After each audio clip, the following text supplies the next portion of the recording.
Welcome to All Church Sunday School.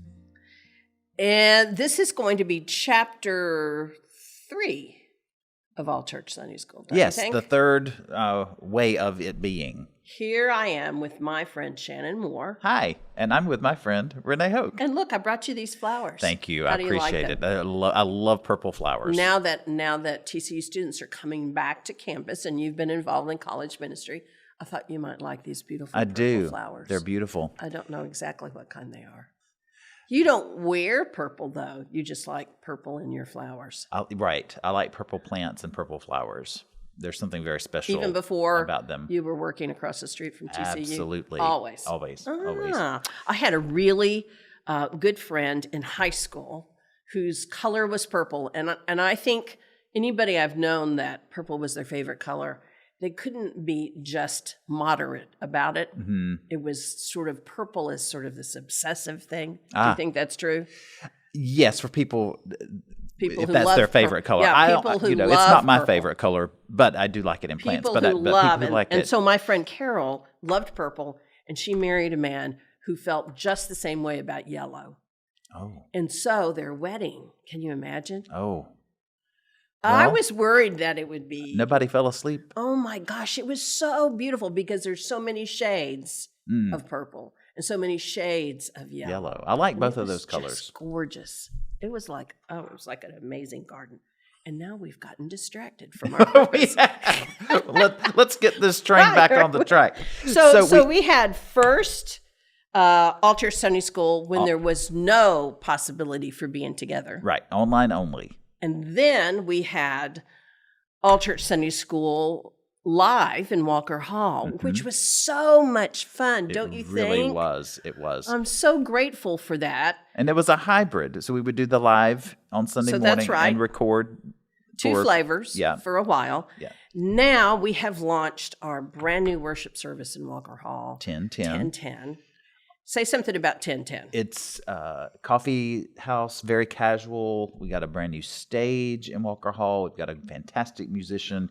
Fantastic. And it's based on John 10:10, where Jesus promises abundant life. And it happens at 10:10 in the morning on Sundays. And so we call it 10:10. 10:10. And so 10:10 came and moved in as we knew they would for that space, which was a good opportunity for classes to return to their respective configurations. But you and I talked and thought, wouldn't there be a need to continue to offer some sort of online Bible study, discussion about faith formation? Absolutely. And we have people from out of town, out of the state even, that regularly watch All Church Sunday School. And there are people in town who either can't or not quite ready to come back to in person. And so just to have another opportunity. That's right. So I'm excited. It's available. You can watch it in your pajamas anytime during the week. Yeah, you can watch it Sunday morning at 10 when it you can have a regular schedule or you can watch it any other time. When you're eating pizza at midnight. Whenever you want to do it, it'll be there. And I think now we're really going to depend on hearing from the folks who are watching. Absolutely. Let us hear from you. Yes. What you would like to do. We didn't get a chance to put this study in front of our classmates. So we made a decision, or maybe I should say you made a decision. But it's a good one. I'm really excited about I think this is going to be fun. We are studying Barbara Brown Taylor's book, An Altar in the World. And what I love is the subheading, A Geography of Faith. Where is it that we find God in ordinary life, in everyday rhythms? And so I think that everybody's going to love this. I think it'll be a challenge, and it will also be a welcome addition to a way to think about our spiritual lives. Yes. I'm very, very excited. This is right up my alley. This is what I love to talk about. I know. So that I just knew when I arbitrarily made this decision that, Shannon's going to like this. This is going to be just fine. First of all, I have to, let's say a little bit about Barbara Brown Taylor. And we're going to invite everybody to get their own copy Yes, of this. yes, I hope that you will. This study will not be completely beneficial to you if you don't read her words. Don't you agree with that? Absolutely. She's an extraordinary writer, and you and I will talk about how we'll react to these chapters. But there's treasure in these chapters for all of you who are watching to read. You need to read it for yourself. So please, we're giving you an introduction today so that you have a full week to order the book. And you can find it anywhere. You can also find it at local bookstores. Yes. So you can order it online or however you want to do that. What was the first time that you heard of Barbara Brown Taylor?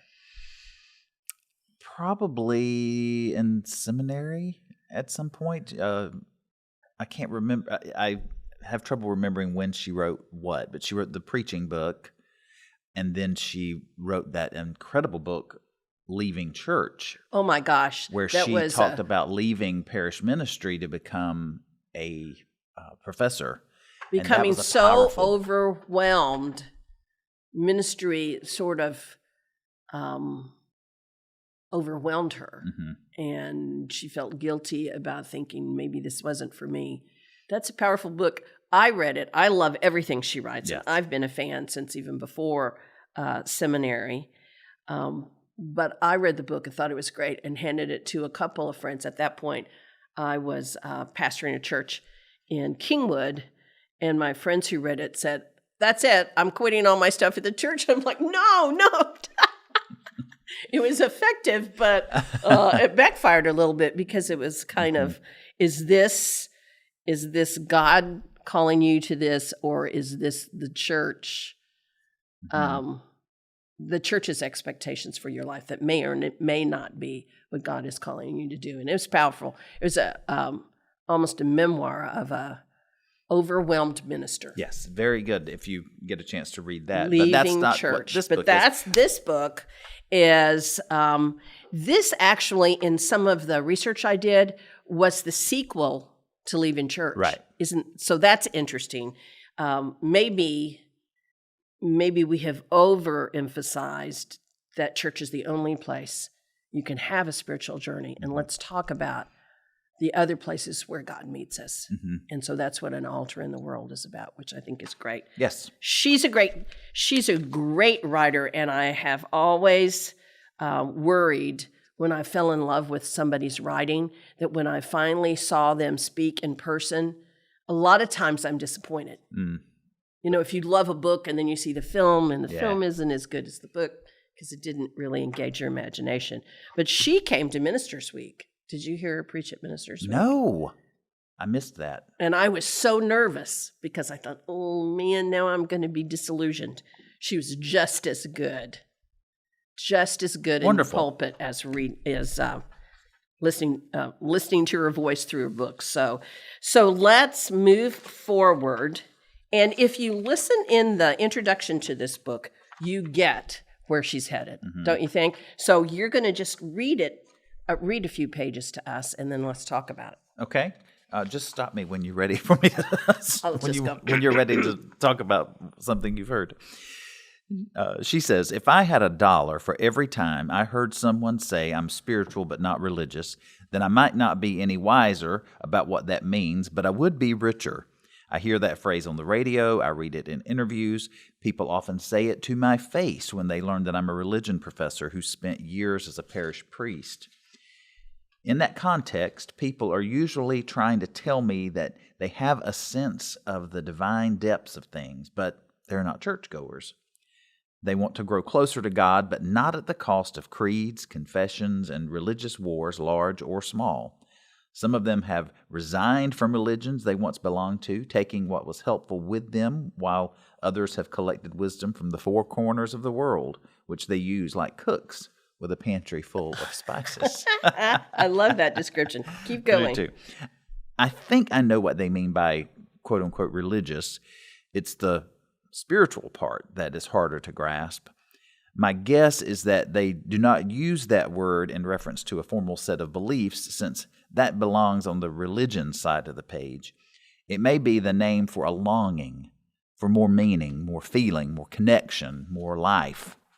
They know there is more to life than what meets the eye. They have drawn close to this more in nature, in love, in art, in grief. They'd be happy for someone to teach them how to spend more time in the presence of this deeper reality. But when they visit the place where such knowledge is supposed to be found, they often find the rituals hollow and the language antique. What do you think about this observation? She's hit the nail right. Such an eloquent way on to the describe. head. And I think longing is such a central word to believers in the 21st century.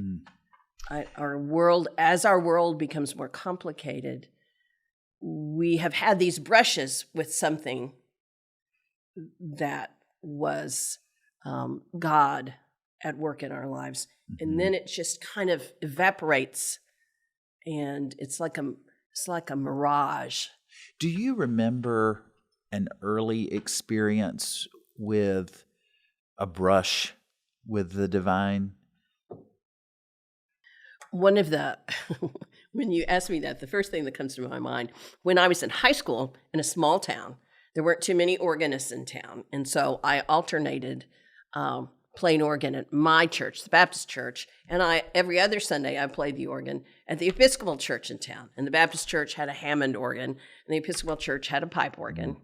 And when I would go to practice after school at the Episcopal church, I would get caught up. I loved practicing playing that organ, and time would just pass, and all of a sudden I would look up, and it was dark outside. And in order to, this is going to be a silly answer to your question, Shannon, in order to turn off the light, I had to turn it off behind the organ, and then I had to cross in the dark in the sanctuary with all the lights off to get to the outside door.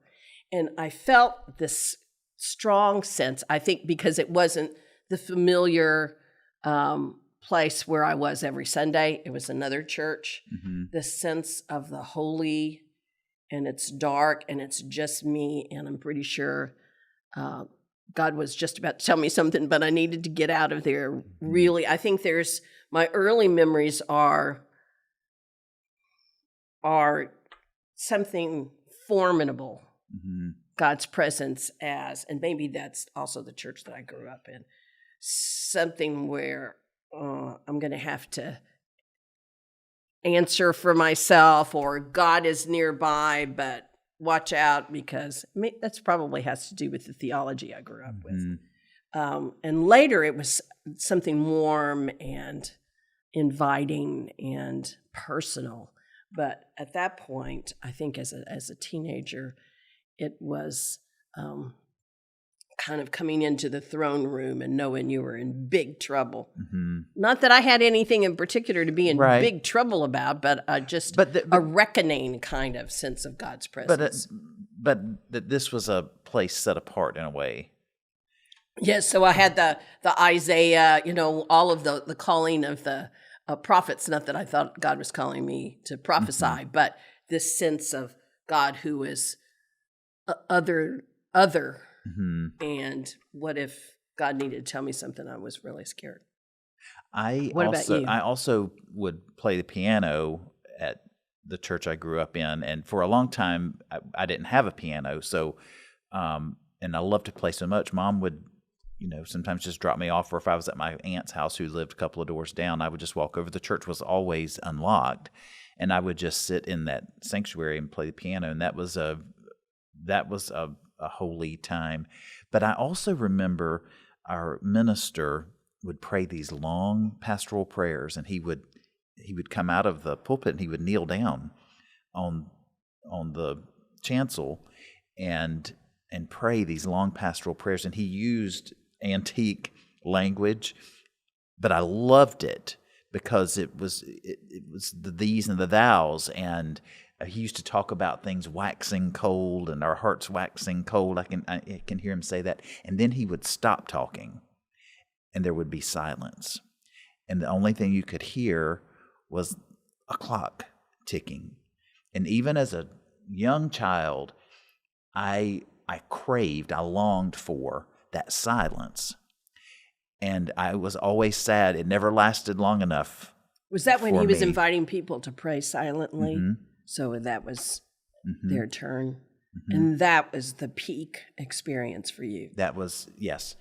And I never talked about that. I never expressed to anybody how important that silence in those prayers was to me until, then we got another preacher who didn't do that.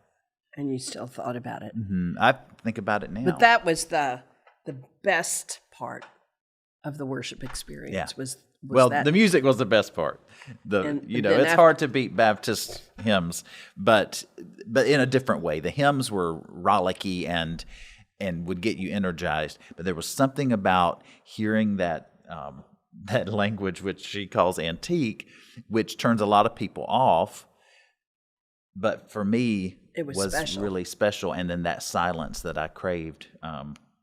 So I don't know if I'm making Barbara's case, but No, but I think this sense of, so she's saying spiritual but not religious. Has anybody used that oh gosh, phrase with you? yeah, I don't think that I've read it more than I've had somebody say it to me, but I always think it's someone who doesn't think the church does it for them anymore. right. And so they've kind of fired the church out of their lives. And now they're longing, they're looking. My dad, who recently passed away, wouldn't have used that phrase, but that was how he expressed his faith in God. He believed in God, and he communed with God in nature and in a lot of different ways, but he didn't. But sitting in the pew wasn't his thing. It didn't do it. Don't you think you have to get to a certain point in your own lifespan to begin to be disillusioned with the church? I think when we're small growing up in the church, I mean, I think it depends on the person. My sister got disillusioned even when she very was young. small. Mhm. What do you remember? What it was about? No, I don't. Was it about a person or? No, I just think it was such a small church, and when I came along, there were more kids my age, and by the time she came along, there were just, I think, 2 in her Sunday school class, and So that made it just a not different as special. experience. But So longing can be, do you think longing is a necessary part of growing in our faith? That we need to long for something that we haven't discovered yet or maybe conquered yet or But I don't. understood? Is that a conscious thing? Can you will yourself to long for something, or is it just there and you have to acknowledge it? I hadn't thought about that I before. really like, let's keep that question open and maybe hear from folks. Okay. Where is longing in your faith journey right now? And I'd love to know when people first remember experiencing that brush with something holy. Something holy, yes, absolutely. All right, so she's saying she gets what the religious part is, all of the doctrinal, here's how we do things here, but the spiritual part Is right. is what people can't name, but they want it, and they know it when they see it. And the But religious how do you pursue it? right, and the religious part can be a vehicle to that, but very often isn't. So, okay. Got it. All right, so now one more paragraph. She talks a little bit. I haven't obviously included the entire introductory chapter, but she talks a little bit about this thing that we're looking for that is more. And she said in what you read just a minute ago that we get little, they have drawn close to the more in nature. We found God in nature, in love, in art, in grief. So we've had a taste Right. of walking closer with God, of the sense of the holy. And then later she talks about how people go searching for it, like to monasteries or That's other right. countries. And Mission trips, in foreign countries, yes, and almost like an expedition up Mount Everest, but it's looking for that same quality that they had a brush with in some other way. Of course, for me, any kind of music, great music, would be a shortcut to God for me always. So, all right. So read one more paragraph from Barbara Brown Taylor. Well, she says the reason so many of us can't see what it is that we're looking for is because we're standing on it. The red X that marks the spot is what we're standing on. The treasure we seek requires no lengthy expedition or expensive equipment, no superior aptitude or special company. All we lack is the willingness to imagine that we already have everything we need. The only thing missing is our consent to be where we are. Isn't that interesting? Yeah. I had a yoga teacher who used to say the darkest place in the room is under the lampstand. And I think this is sort of the same concept that, Dorothy went looking for her heart's desire and it was there in her backyard. And she learned that there's no place like home. So when we talk about the spiritual journey and we imagine that the X that marks the spot of what is holy, we're already standing on and we don't realize it. Mm-hmm. Why is it that there's something about the faith journey that has to be kind of hidden? Do you think it's always hidden? It's always the last place where we look. It's always, does God like for us to seek? I think so.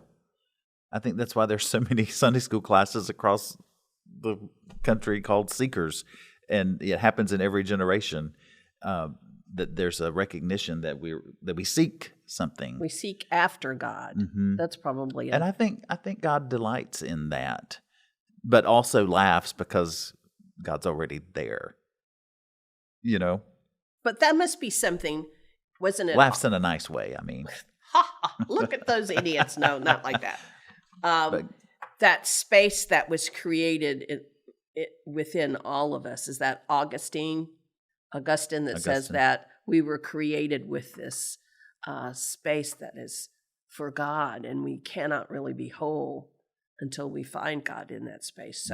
So from the very beginning, it's part of our journey to realize, to look down underneath our feet, to step to one side and go, well, there's the X right there.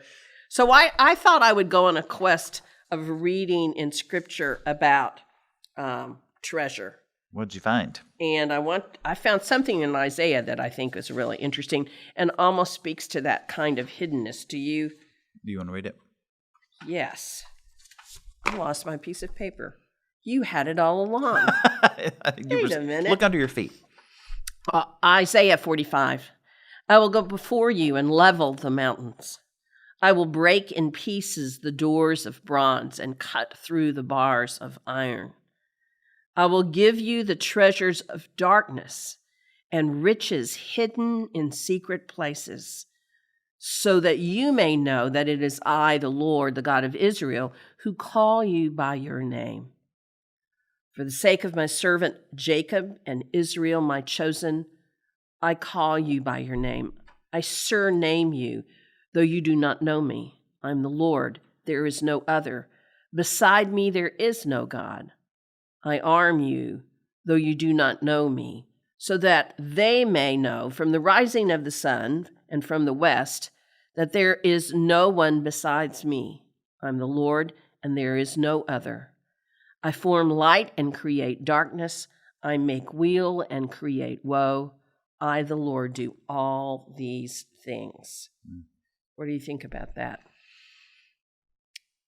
That's powerful. It's majestic and kind of scary. Can be. Kind of like when the clock was ticking, when the ministers stopped praying, and then it was like, I am the beginning and the end, the Alpha and the Omega. I've laid all of this out. But there's also a comfort in that everything's in God's control. And I think there's a peace and a comfort in that. But it can be a little scary sounding. So there's strength in that. There's God leveling mountains. Just in case you're not sure who's in charge, watch this, right? I mean, there's God's power in that, but also this intimacy of God calling us by name. So that's an interesting It's an interesting way of God saying, even if you don't know who I am, I've already got you. Yeah. Love it. So you think that's comforting? I do. Now you have something that you were going to share, right? I do. I was just wondering if, as this book is going to be talking about ways to develop spiritual practices in everyday life, do you have any spiritual practices that you enjoy, or? I think nature is just really a given for me as a way to sit. If I want to sit and be in God's presence, I would always go outside. Okay. And I like benches. I used to spend a lot of time talking to God on the porch swing when I was in high school, because I would go out there and nobody else was out there, and there was something I used to imagine that God was sitting in the swing with me, and sometimes we didn't really even need to talk. We could just sort of, God was there, I was there.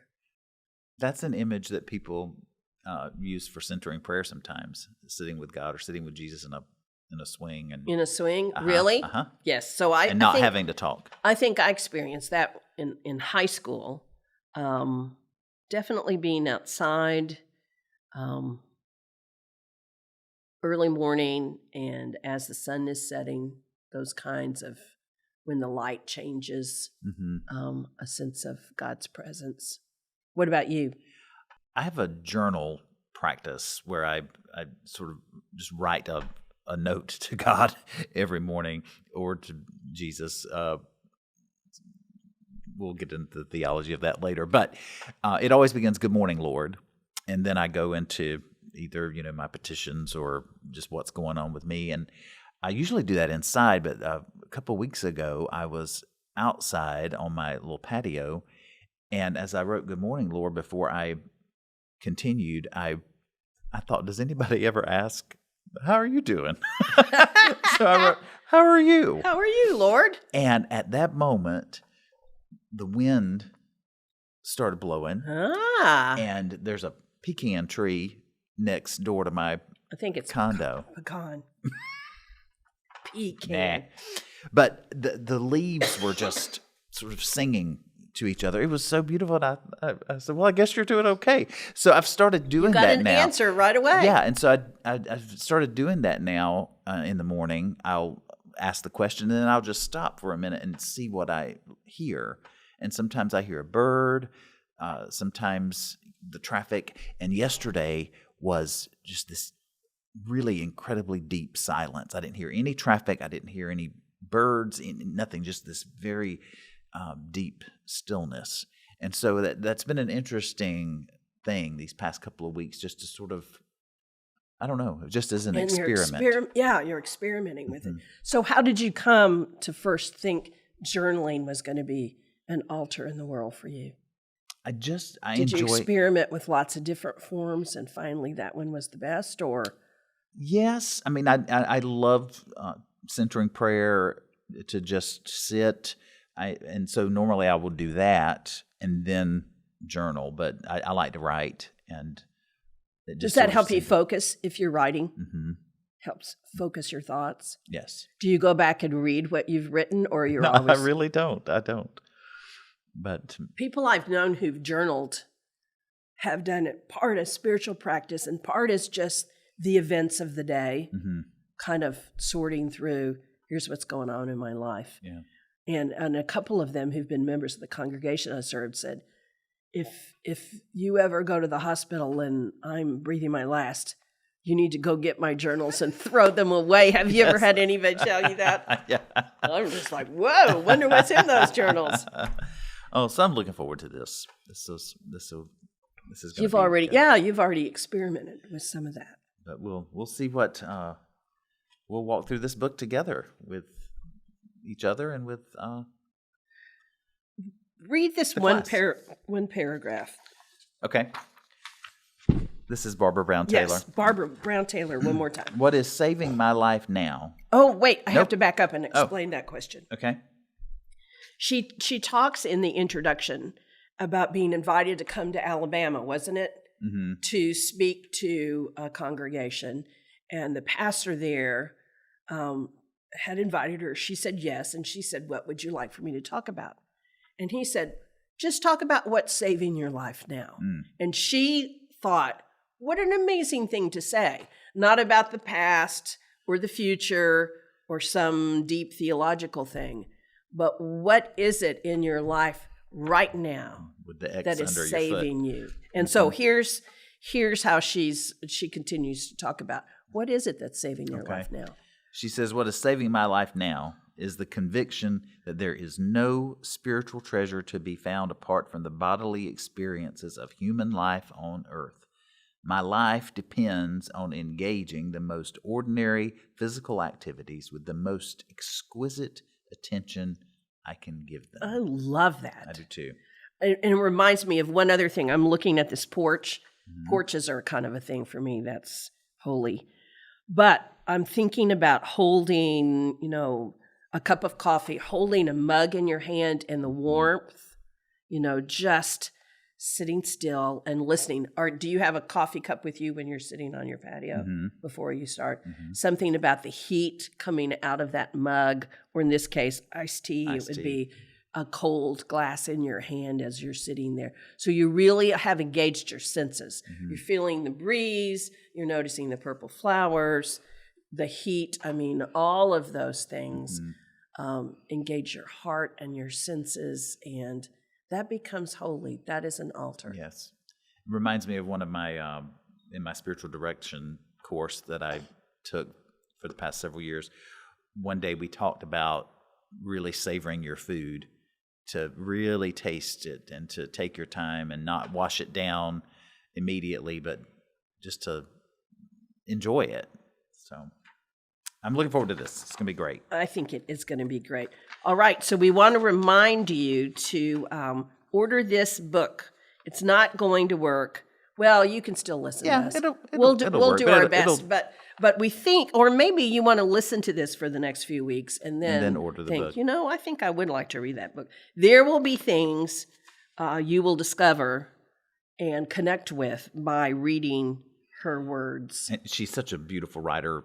We won't be able to do it justice. And it's a just small talking book. about it. It's a small book. It's easy. You could almost do it as a weekly devotion kind of thing. So next week, Chapter 1 is the practice of waking up to God. Do you think that has pancakes in it? Do you know? We'll have to wait and see. Pancakes. I love pancakes. All right. So that's what we'll do. We'll talk about Chapter 1 next week. If you have the book, you can read it beforehand. And we want to remind you that you can send us an email anytime, acss@uccftw.com. And we get those. We've gotten a few lately, so thank you for we would love to reaching hear out.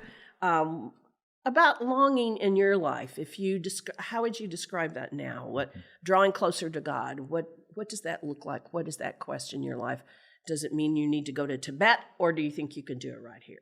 We'd like to hear from you. Yes, we would. So until next time. See you in a week. Bye. God bless you.